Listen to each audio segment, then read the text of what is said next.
తీసుకొని గిరిజనులకు దళితులకు ఎంత మేలు చెయ్యాలి, సంబరాలు కాకుండా మాకు న్యాయం చెయ్యాలి.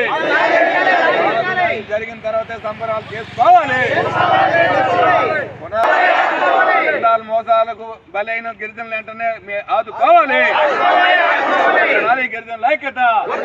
ప్రభుత్వం అంతా సంబరాలతో ములుగు తేయడం సిగ్గు. గిరిజనులు గాలికి వదిలేసి ప్రభుత్వం సంబరాల పేరుతో ఊరేగడం సిగ్గు. వర్దలాలి నిర్వాసితుల ఐక్యత. రాజుగారు అడ్డుగా తీయాలి. వర్దలాలి నిర్వాసితుల ఐక్యత. వర్దలాలి నిర్వాసితుల ఐక్యత.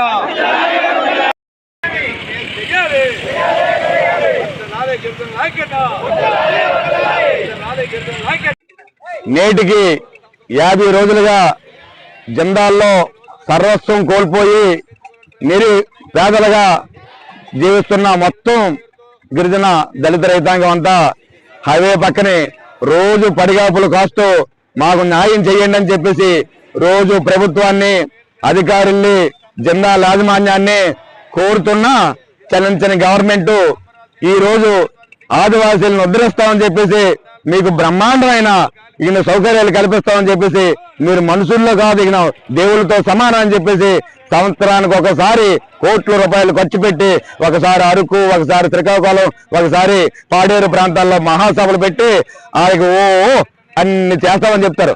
కానీ 50 రోజులుగా ఇక్కడ నాయన మమ్మల్ని ఆదుకోండి అని ఎంత గోల చేసినా ఒక్కసారి కూడా తొంగైనా చూడకుండా ఉన్న ఈ ప్రభుత్వం వెంటనే గిరిజనులకు మేలు చేసి జెండాల బాధితులు ఎవరైతే నష్టపోయి ఉన్నారో వాళ్ళకి న్యాయం చేసిన తర్వాతే మీరు సంబరాలు చేస్తే బాగుంటుందని మేము భావిస్తున్నాం.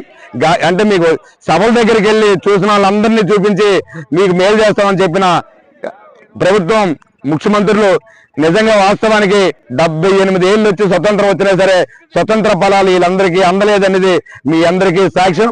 ఎందుకంటే స్వతంత్ర ఫలాలు అందకపోవడం ఒక ఎత్తు అయితే వీళ్ళు నిలువెల్లా మోసానికి గురై ఉన్న గిరిజనులు ఆదుకోకుండా మీకు ఓట్ల కోసం ఉన్న ఏదైతే 7% ఓట్లు ఉన్నాయో ఆ ఓట్లు క్యాప్చర్ చేసుకోవడమే మీ పనిగా ఉంది తప్ప ఈ ఎవరైతే కష్టాల్లో ఉన్నారో వాళ్ళకి ఎటువంటి మేలు చేసేది మీ దగ్గర కనబడలేదు.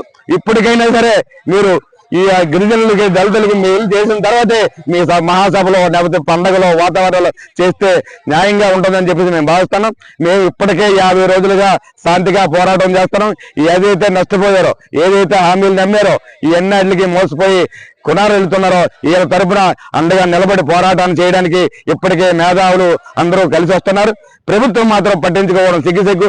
ఈ సందర్భంగా అయినా సరే ఏదైతే ఆదివాసీ దినం ఏదైతే ఉందో దాని సందర్భంగా అయినా సరే మీరు న్యాయం చేసి వాళ్ళు ఆదుకుంటే మంచిదని చెప్పేసి మేము కోరుతున్నాం.